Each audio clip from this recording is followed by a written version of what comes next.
और एक वक्त में 2 ओवर में 21 रन चाहिए थे। तब आमिर ने ये जबरदस्त ओवर करवाया।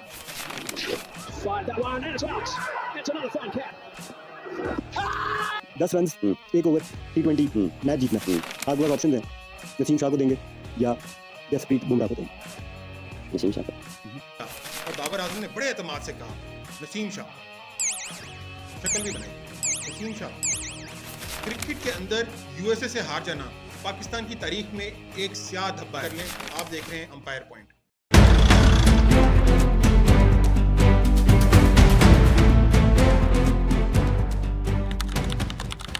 एक साल हो गया है अमेरिका में पाकिस्तान की क्रिकेट टीम को जलील हुए। एक ऐसी टीम जो कि एक वक्त में T20 की चैंपियन हुआ करती थी, सिर्फ 4 दिन के अंदर T20 वर्ल्ड कप से बाहर हो गई। बाबर आजम जो कि पहले नहीं, दूसरे नहीं, बल्कि तीसरे T20 वर्ल्ड कप में पाकिस्तान क्रिकेट टीम की कप्तानी कर रहे थे, पाकिस्तान को दोनों मैचों में शर्मसार कर गए। पिछले 1 साल से ब्लेम गेम चल रहा है कि पाकिस्तान की इस शर्मनाक एग्जिट का जिम्मेदार कौन है। सोशल मीडिया पे एक जंग चल रही है, कोई किसी को जिम्मेदार ठहराता है तो कोई किसी को। एक टीम जो कि पिछले T20 वर्ल्ड कप की रनर अप टीम थी, वो पहले यूएसए जैसी एसोसिएट टीम से हारती है, जो कि सिर्फ इसलिए वर्ल्ड कप खेल रही थी कि वो एक होस्ट है, और उसके बाद फिर भारत के खिलाफ बहुत थोड़े टारगेट को पूरा नहीं कर पाती। इस ह्यूमिलिएशन का जिम्मेदार कोई बाबर आजम को ठहराता है, कोई रिजवान को, कोई आमिर को और कोई इमाद वसीम को। अंपायर अब इस बात का फैसला करेगा और एक सीरीज बनाएगा इस वर्ल्ड कप के ऊपर, और इसकी पहली एपिसोड में हम यूएसए के मैच को एनालाइज करेंगे और आपको बताएंगे कि इस मैच के असल कल्प्रिट कौन थे जिन्होंने पाकिस्तान की नाक कटवाई। अगर आप इस तरह की और वीडियोस देखना चाहते हैं तो इस चैनल को सब्सक्राइब कर लें। आप देख रहे हैं अंपायर पॉइंट।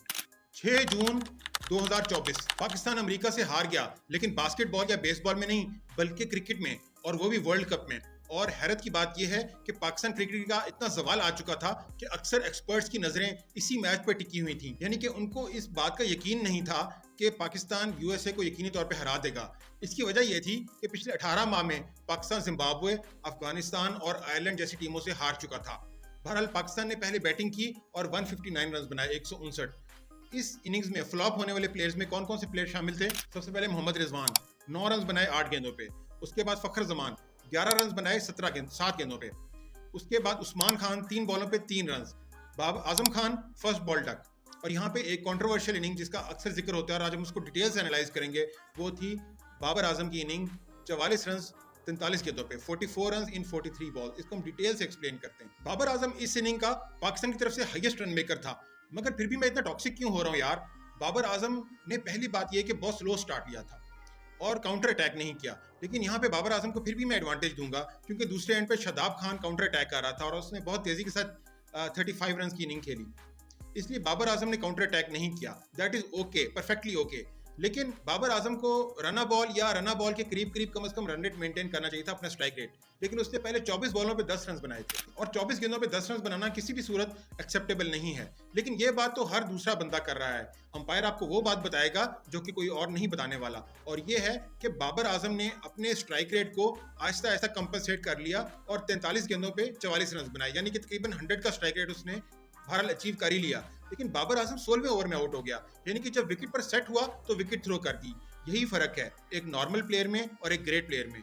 ग्रेट प्लेयर ऐसे मौके पे इनिंग्स को एंड तक लेके जाते हैं और एंड तक स्टे करते हैं, और आखिरी 4 ओवर्स हार्ड हिटिंग के थे, और ऐसे प्लेयर्स ऐसे मौके पे ऐसी हार्ड हिटिंग करते हैं कि दुनिया देखती है, क्योंकि आपने टाइम लिया है, आप बॉल को बहुत अच्छी तरह से देख रहे हैं, और आपको यही एंड तक लेकर चलना है और बताना है कि आप एक हल्की टीम के खिलाफ खेल रहे हैं और अपने आप को साबित करना है, जो कि बाबर आजम ने 16वें ओवर में आउट होके नहीं साबित किया। अब यहाँ पे अक्सर लोग ये सवाल करेंगे कि बाबर आजम के अलावा बाकी खिलाड़ियों ने क्या किया, तो जनाब ये बात बिल्कुल गलत है, क्योंकि जो प्लेयर इनिंग को लेकर चल रहा होता है उसी की जिम्मेदारी होती है कि एंड तक लेके चले। बिल्कुल ऐसी इनिंग जैसे कि मार्लन सैमुअल्स ने 2 दफा T20 वर्ल्ड कप में फाइनल के अंदर इनिंग खेली, उसमें भी उसने स्लो स्टार्ट लिया था, लेकिन एंड पे उसने हार्ड हिटिंग की थी और इनिंग को एंड तक लेकर गया था। इसके ऊपर भी हम लोग सेपरेट वीडियोस बनाएंगे, क्योंकि मार्लन सैमुअल्स बहुत ही अंडररेटेड क्रिकेटर है। बाबर आजम की इनिंग में असल मसला स्ट्राइक रेट का नहीं था, बल्कि ये था कि वो इनिंग को एंड तक क्यों नहीं लेकर गया। अब हम आपको लेके आते हैं बाकी प्लेयर्स की तरफ, यानी कि उस्मान खान और फखर जमान वगैरह वगैरह।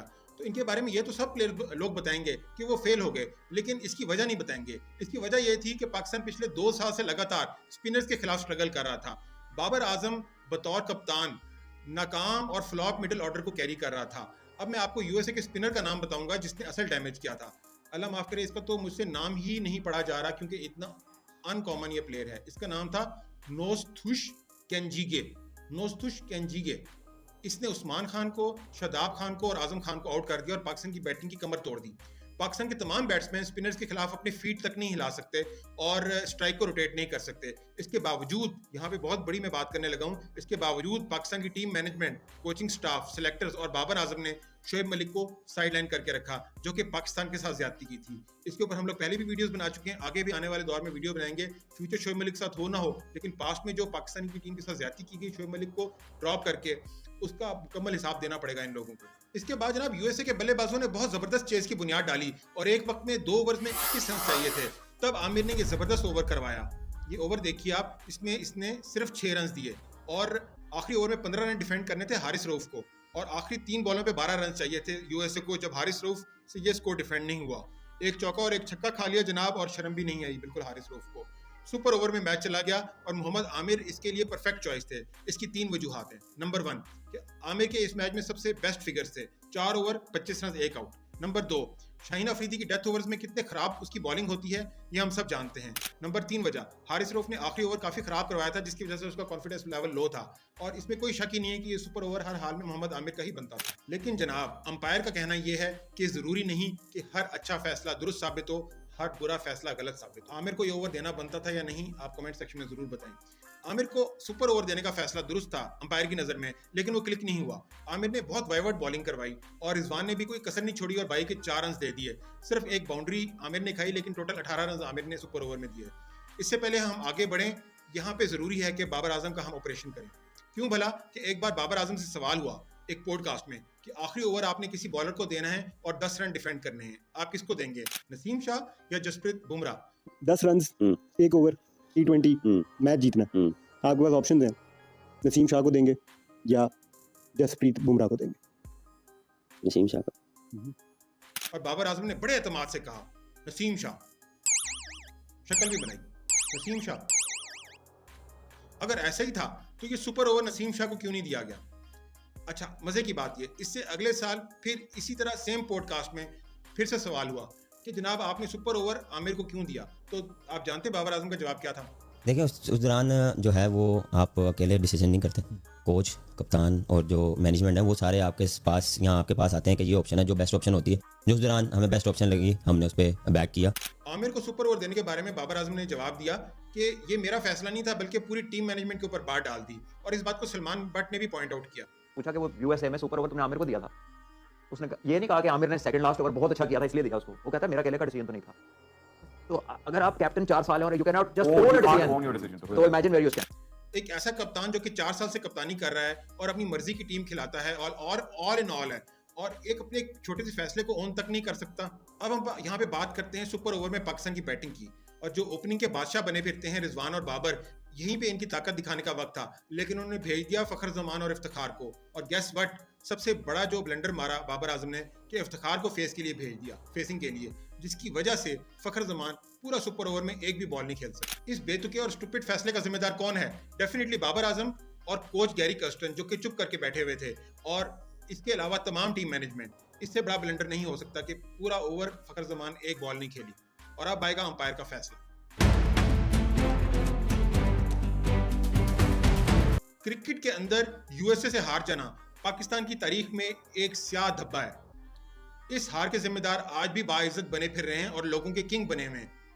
बाबर आजम हो या आमिर, मेरे दिल में आमिर की खास इज्जत नहीं, क्योंकि उसने पाकिस्तान की इज्जत का सौदा भी किया है 2010 में फिक्सिंग करके, और फिर उसके बाद लीग्स को प्रेफर करके पाकिस्तान की टीम के ऊपर, और पाकिस्तान को अच्छा खासा नुकसान पहुंचाया है। लेकिन इस मैच में शिकस्त का तमाम मलबा मोहम्मद आमिर पर डाल देना ये ज्यादती हो। और ऐसा कौन करता है? ऐसा बाबर आजम के टॉक्सिक फैंस करते हैं, क्योंकि ये मैच सुपर ओवर तक जाना ही नहीं चाहिए था, खासतौर पर यह सोचते हुए कि आमिर ने एक ब्रिलियंट 19th ओवर करवाया, जिसका मैंने आपसे पहले भी जिक्र किया है।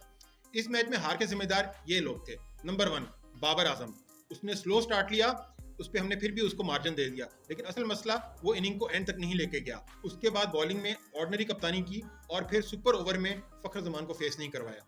ये सब बड़ी बड़ी गलतियां बाबर आजम की। नंबर 2 मिडिल ऑर्डर का कचरा, उस्मान खान, फखर जमान, इफ्तिखार और आजम खान, ये सब कचरा स्पिनर को नहीं खेल सकता और ना स्ट्राइक को रोटेट कर सकता है। और मजे की बात यह है कि इन सब की विकेटें लेना भी बहुत चीप है, यानी कि विकेट पर स्टे भी नहीं करते, रन्स भी नहीं बनाते, और उसके अलावा इनिंग स्ट्राइक को रोटेट भी नहीं कर सकते और हार्ड हिटिंग भी नहीं कर सकते। नंबर 3 मोहम्मद रिजवान, कोलैप्स का स्टार्ट मोहम्मद रिजवान से हुआ और फिर सुपर ओवर में 22 के एक्स्ट्रा रन्स। रिजवान बाबर आजम का राइट हैंड तो बनता है, लेकिन वहां पे क्या सेकंड इनिंग में वो अच्छे मशवरे नहीं दे सकता था उसको। उसके बाद नंबर 4 पे हारिस रऊफ, जो कि फ्रंट लाइन बॉलर है और 3 बॉलों पे 12 रन नहीं बचा सका। उसको अपने बारे में सोचना चाहिए कि उसने पिछला T20 वर्ल्ड कप भी हारिस रऊफ ने विराट कोहली से 2 छक्के खा के गेम को पलटाया था और यहाँ पे भी उसी की पुअर बॉलिंग की वजह से पाकिस्तान हारा। इन सब के बाद अगर कोई जिम्मेदार है तो वो है मोहम्मद आमिर, जिसको बाबर आजम के टॉक्सिक फैंस शिकस्त का जिम्मेदार बनाकर बाबर आजम को बचा लेते हैं। लेकिन अंपायर किसी एजेंडा पर काम नहीं करता और बल्कि सच का साथ देता है, इसलिए अंपायर बाबर आजम और उसके टॉक्सिक फैंस को एक्सपोज करता रहेगा। और ये यूएसए से मिली हार पाकिस्तान की तारीख में एक स्याह तरीन धब्बा है, एक शर्म का मुकाम है और इसके जिम्मेदार ज़लीलो ख्वार होंगे। अगर आप अंपायर की और वीडियोस देखना चाहते हैं तो इस चैनल को सब्सक्राइब करें।